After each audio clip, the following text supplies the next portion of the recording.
பூஞ்சோலை மாணவர்கள் அனைவருக்கும் வணக்கம். இன்றைக்கி 26, 27, 28 ஆகஸ்ட் 2026 3 நாளுக்குரிய நியூஸ் பேப்பர் வந்து பார்க்க போகிறோம். ஸோ ஹெட்லைன் வந்து பார்த்தீங்க அப்படின்னா, பரந்தூர் விமான நிலையம் பேரவையில் கடும் விவாதம்னு சொல்லியிருக்காங்கல்ல. அதில் நம்ம மெயினாக பார்க்க வேண்டியது 2 விஷயம். என்னென்னா, ஓசூர், ராமேஸ்வரம் இந்த 2 இடத்துலையும் புதிய விமான நிலையங்கள் அமைக்கப்படும் அப்படின்னு சொல்லிட்டு தொழில்துறை அமைச்சர் தெரிவிச்சிருக்காங்கப்பா. ஸோ ரொம்ப முக்கியம். இது ஏற்கனவே போன ஆட்சிலையும் சொல்லியிருந்தாங்க. போன அந்த இடைநிலை பட்ஜெட் தாக்கல் பண்ணாங்களே அப்பையும் சொல்லியிருந்தாங்க. ஸோ அதை அவங்க கன்ஃபார்ம் பண்ணியிருக்காங்க. ஓசூர், ராமேஸ்வரம் இந்த 2 இடத்துலையும் புதிதாக விமான நிலையங்கள் அமைக்கப்பட போகிறாங்க. சரிங்களா? சரி, ரைட்டு. அடுத்தது பார்க்கலாம். கடைசி நாள் 28 தான் நியூஸ் நிறையா இருந்துச்சு. இது பாருங்கள், ஹீமோஃபீலியா நோயாளிகளுக்கு சிறப்பு மருந்துன்னு சொல்லியிருக்காங்க பார்த்தீங்களா. ஆக்சுவலாக இந்த ஹீமோஃபீலியா நோய் அப்படின்றது ரத்த உறைதல் குறைபாட்டு நோய். இது ரொம்ப முக்கியம். சரிங்களா? அதாவது ரத்தம் வந்து சீக்கிரம் உறையாமல் அது வந்து கொஞ்சம் லேட்டாகிறது உறைகிறதுக்கு. அதை ஹீமோஃபீலியான்னு சொல்லுவாங்க. தமிழகத்தில் ஹீமோஃபீலியா நோயாளிகளுக்கு எம்சிஜி மாப், நல்லா ஞாபகம், எம்சி ஜுமாப், அது பேர் எம்சி ஜுமாப் அப்படின்ற மருந்து இலவசமாக வழங்கப்படும் அப்படின்னு சொல்லியிருக்காங்க. ஸோ அது ரொம்ப முக்கியம். சரிங்களா? தமிழ்நாடு சுகாதாரத்துறை சார்பாக ஹீமோஃபீலியா நோய்க்கு எம்சி ஜுமாப் அப்படின்ற மருந்து இலவசமாக வழங்கப்படும் அப்படின்னு சொல்லியிருக்காங்க. கூடுதலாக இந்த இது பாருங்கள், இந்த ஒரே நாடு ஒரே தேர்தல் சார்ந்து ஒரு இன்ஃபர்மேஷன் கொடுத்துருக்காங்கப்பா. 2029 ஒரே நாடு ஒரே தேர்தல் நடத்தப்படும் சொல்லியிருக்காங்க. ஆக்சுவலாக 28 மாநிலங்கள் இருக்குது பார்த்தீங்களா.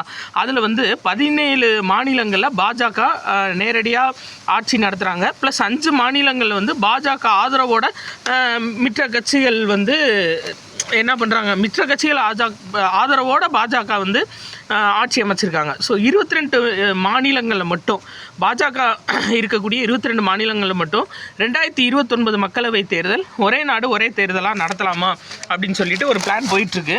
இதில் என்ன சொல்லியிருக்காங்கன்னா, இது ரொம்ப முக்கியமான சட்டப்பிரிவு சொல்லியிருக்காங்க. 172 கிளாஸ் 2B. இது ரொம்ப முக்கியம். இந்திய அரசமைப்பு சட்டப்பிரிவு 174 கிளாஸ் 2B. இது என்ன சொல்லுது அப்படின்னா, மாநில அமைச்சரவையோட பரிந்துரையின் பேரில் ஆளுநர் சட்டப்பேரவையை கலைக்க முடியும். இது ரொம்ப முக்கியமான ஆர்டிகல்.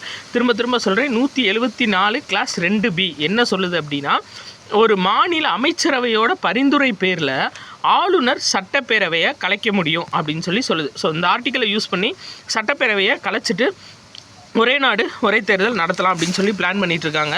இது வந்து 129வது சட்ட திருத்த மசோதா. இந்த மசோதா வந்து நாடாளுமன்ற கூட்டுக்குழு ஆராய்ஞ்சிட்டு இருந்தாங்க.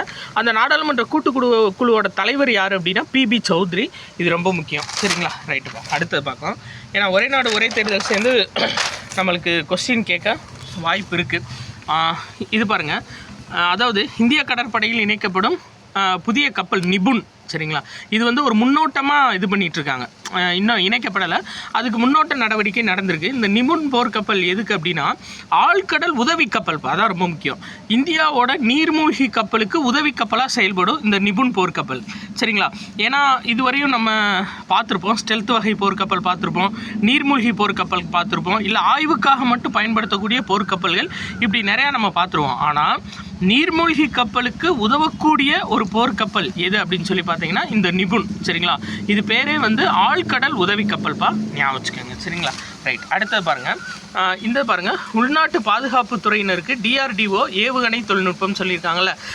அதாவது இந்த அணு ஆயுதம், உயிரி ரசாயன ஆயுதங்கள் இல்லாத ஏவுகணையிலே வழக்கமான ஏவுகணைகள் என அழைக்கப்படுகின்றனன்னு சொல்லியிருக்காங்க. அதாவது தனியாருக்கு, சரிங்களா, உள்நாட்டு பாதுகாப்பு துறையில் தனியாருக்கு வந்து பார்த்தீங்கன்னா வழக்கமான ஏவுகணைகள் தயாரிக்கிறதுல பெர்மிஷன் கொடுக்கலாம் அப்படின்ற மாதிரி சொல்லியிருக்காங்க. அப்படி வழக்கமான ஏவுகணைன்றது எதை குறிப்பிட்டிருக்காங்கன்னா, அணு ஆயுதம், உயிரி ரசாயன ஆயுதங்கள் இல்லாத ஏவுகணைகளை வந்து வழக்கமான ஏவுகணைகள் அப்படின்னு சொல்லியிருக்காங்க. நம்ம ஏற்கனவே பார்த்தோம், சப்தசாரா அப்படின்னு சொல்லிட்டு ஒரு திட்டம் பிரதமர் சுதந்திர தின உரையில் சொல்லியிருந்தார். அதில் பாதுகாப்பு துறையில் 5வது அம்சமாக இது சொல்லியிருக்காங்க. சரிங்களா? அப்போ இந்தியாவோட ஆகாஷ், அஸ்த்ரா, நாக் பீரங்கி ஏவுகணை இதெல்லாம் வந்து, அதாவது நாக்கு பீரங்கி எதிர்ப்பு ஏவுகணை இதெல்லாம் வந்து தனியார் நிறுவனங்கள் தயாரிக்க அனுமதிக்கப்படும் அப்படின்னு சொல்லியிருக்காங்கப்பா. இது ரொம்ப முக்கியம். சரிங்களா? அப்போ வழக்கமான ஏவுகணைனா இதுதான். சரியா? உயிரி ரசாயன அணு ஆயுதம் இல்லாத ஏவுகணைகள் தான் வழக்கமான ஏவுகணைகள் அப்படின்னு சொல்லப்படுது. அடுத்து 27ஆம் தேதி நம்ம எல்லாத்துக்குமே தெரியும் ஒரு மிகப்பெரிய ஒரு துயரமான சம்பவம் சரிங்களா. எங்கே அப்படின்னா நேபாளத்தில் ஆக்சுவலாக ரசுவா மாவட்டத்தில் போடே கோஷி அப்படின்ற ஆறில் தான் இது நிகழ்ந்திருக்குப்பா. இந்த மிகப்பெரிய ஒரு வெள்ளப்பெருக்கு சரிங்களா, ரொம்ப முக்கியம். ரசுவா மாவட்டம் போடே கோஷி இங்கே பாருங்கள், இந்த இருக்குது பார்த்தீங்களா, இந்த இடம் தான் சரிங்களா. இந்த இடத்துல இந்த லெண்டே கோலோ நதி அப்படின்னு சொல்லிட்டு ஒரு நதி இருக்குது சரிங்களா. இந்த புமேரி மலையில் இருக்கக்கூடிய பனி ஆறுகள் என்ன ஆகியிருந்திருக்கு, அதாவது பனிகள் வந்து உடஞ்சி ஒரு பெரிய ஒரு குளம் மாதிரி அதில் வந்து விழுந்துருந்துருக்கு. ஸோ அந்த குளம் வந்து நெம்பி அந்த இது தாங்காமல் உடஞ்சி இந்த லெண்டே நதி வழியாக வந்திருக்கு சரிங்களா. வந்து இங்கே இருக்குது பார்த்தீங்களா இந்த கோஷி நதி சரிங்களா. இந்த கோஷி நதியில் கலந்துருச்சு. இந்த கோஷி நதி இந்த இடத்துலையும் இங்கேருந்து வரக்கூடிய கோஷி நதியில் இந்த இடத்துல கலந்துருச்சு. அப்போ ஏற்கனவே இங்கேருந்து மிகப்பெரிய நீர் வந்துட்டுருக்கு, கோஷி நதியிலையும் நீர் வந்துட்டுருக்கு. அப்படியே வந்து பார்த்திங்கன்னா டோட்டலாக இந்த இடம் வந்து பாதிக்கப்பட்டுருச்சு சரிங்களா. அதான் இந்த ரசுவா மாவட்டம் பாதிக்கப்பட்டது. என்ன நதி அப்படின்னு சொல்லி பார்த்தீங்கன்னா போடே கோஷி ஆறு சரிங்களா. போடே கோஷி ஆறு தான் இந்த ஆறு. ஸோ மிகப்பெரிய ஒரு கொடுமையான ஒரு சம்பவம் வந்து நடந்திருக்குப்பா சரிங்களா. சரி ரைட்டு. அதான் திரிசூலி ஆறுக்கும் வந்ததுன்னு சொல்லி கொடுத்துருக்காங்க. கடைசியில் இந்த இடத்துல ஜாயின் ஆகக்கூடிய இந்த திரிசூலி ஆறுக்கும் வந்து மொத்தமாக பாதிப்புக்கு உள்ளாக்கியிருக்கு அப்படின்னு சொல்லியிருக்காங்க சரிங்களா. சரி ரைட், அடுத்தது பார்க்கலாம்.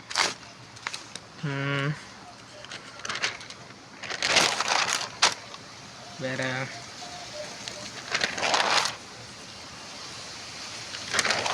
இதில் எந்த நியூஸும் இல்லை, நீங்கள் பார்த்தீங்கன்னாவே தெரியும். இதில் எந்த நியூஸும் இல்லைப்பா. சரி ரைட், இதில் ஃபுல்லாக அரசியல் சார்ந்த நியூஸ் தான் இருக்குது. அதிகரிக்கும் காய்ச்சலால் பாதிப்புன்னு சொல்லி கொடுத்துருக்காங்களா. என்னென்னா H1N1, அதாவது பன்றி காய்ச்சல். H5N1னா பறவை காய்ச்சல், H1N1 அப்படின்னா பன்றி காய்ச்சல் பாதிப்பு இந்த ஆண்டு வந்து கொஞ்சம் அதிகரிச்சிருக்கு அப்படின்னு சொல்லியிருக்காங்க. 1558 பேருக்கு இந்த இன்ஃப்ளூயன்ஸா வகை காய்ச்சல் சரிங்களா. பாருங்கள் கூறியதாவது சென்னை H1N1 பாதிப்பு அச்சுறுத்தல் அளவு இல்லைன்னு சொல்லியிருக்காங்க. சாரி தவறாக சொல்லிட்டேன். அதாவது தமிழ்நாட்டில் H1N1 பாதிப்பு அளவு இல்லை. கடந்த ஆண்டு ஜனவரி முதல் ஏப்ரல் மாதம் வரை 1288 பேர் பாதிக்கப்பட்டனர். நிகழாண்டில் இந்த இன்ஃப்ளூயன்ஸாவுக்கு வந்து பார்த்தீங்க அப்படின்னா 1558 பேர் பாதிக்கப்பட்டிருக்காங்க அப்படின்னு சொல்லியிருக்காங்க சரிங்களா. வேறு இதில் எதுவும் இல்லை. நம்ம தமிழர்கள் அங்கே சிக்கியிருக்காங்கல்ல நேபாளில், அவங்கள வந்து காப்பாற்றி கொண்டு வர்றதுக்காக IAS அதிகாரி ஆஷிஷ் குமார் தலைமையில் குழுவினர் நேபாளத்துக்கு மீட்பு பணிக்காக அனுப்பியிருக்காங்கப்பா, ஒருங்கிணைக்கிறதுக்காக. ஸோ ரொம்ப முக்கியம். அவர் பேர் என்ன அப்படின்னா IAS அதிகாரி பேர் ஆஷிஷ் குமார் சரிங்களா. Right, okay. அடுத்தது பார்க்கலாம்.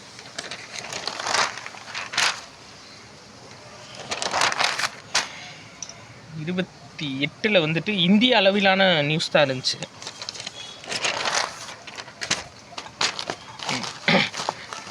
பழங்குடியினர் மற்றும் ஆதி திராவிடர் நலத்துறை சார்ந்த மானிய கோரிக்கை நடைபெற்றுச்சு.